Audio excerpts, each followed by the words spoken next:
Hello, Brendan with All Out Octane here, and in this video I'm going to show you a quick step-by-step guide to replacing your turn signal on a 2003 Buick Rendezvous. It's important to note that the bulb is also part of the brake light system. You will know the bulb is out by the rapid blinking of the turn signal indicator light on your dashboard.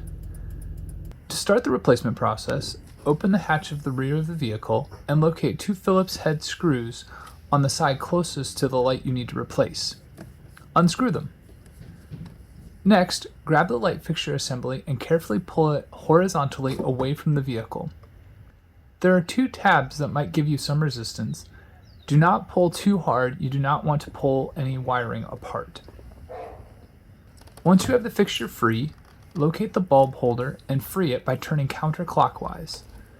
The camera angle is from overhead because this is the best angle to show you what is happening, and it is also showing you the best way to stand and hold the fixture to accomplish the replacement.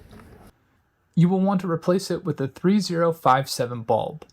The manual might say 3057K. The K simply means a long life bulb.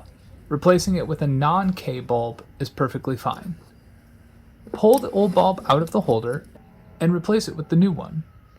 You can also use some dielectric grease as well, especially since the Buick Rendezvous taillights are prone to moisture issues. Then, place the bulb holder back in place and turn it clockwise. This can be tricky, so be patient and take your time if you struggle with it.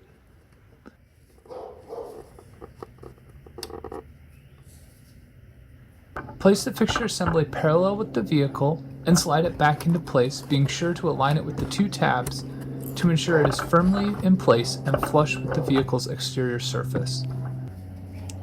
Before tightening everything back up, test the bulb to ensure everything is working properly.